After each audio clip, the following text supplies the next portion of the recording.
Welcome back to physics class. Now, on the screen, what you see, can you define what type of motion is it? It is not moving in a straight line, and so it is not a linear motion.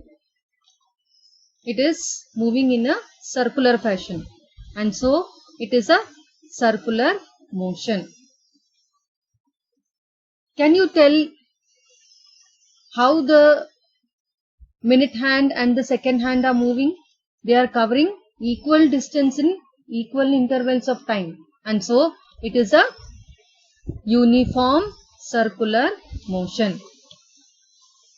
One more thing you need to remember here, since the hands of the clock are moving in circular fashion, something has to be done to maintain its speed throughout its motion, and for that you need to keep on increasing its motion so that its movement is maintained, and so there is an equal amount of acceleration that is being given at every point of time in its motion, and so you can call it as a accelerated motion also.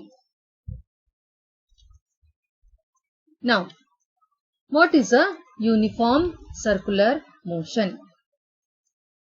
When an object moves in a circular path with uniform speed, its motion is called uniform circular motion.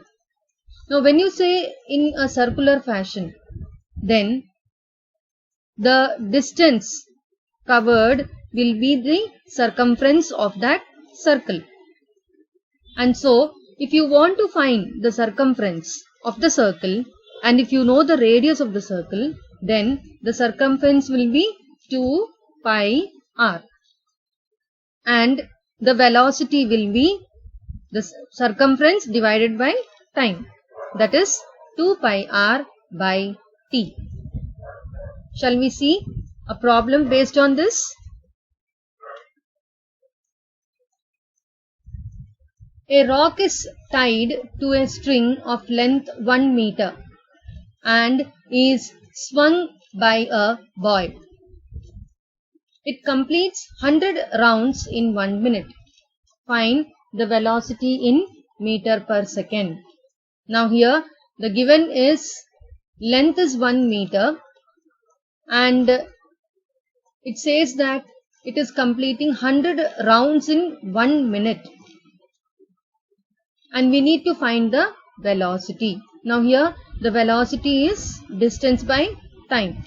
Now distance is the 100 times of circumference, right? That is 100 into 2 into pi r l. Can you see here? The circumference is 2 pi r, where r is 1 meter, and so it becomes 2 pi into 1 meter, 1, and 100 rounds, so 100 into 2 into pi into 1. Now, if you want to find velocity per minute, then the distance is 200 into pi divided by 1, that is 1 minute. And if you want to find the velocity in meter per second, you need to divide it by 60, because 1 minute is 60 seconds. And so it becomes 200 into 22 by 7 divided by 60. And if you calculate that, your value will be 10.4 meter per second. So that's the answer of the question. So the final answer is the velocity in meter per second is 10.4 meter per second. With that, we are finishing with the topic motion. See you with the next topic in the next video.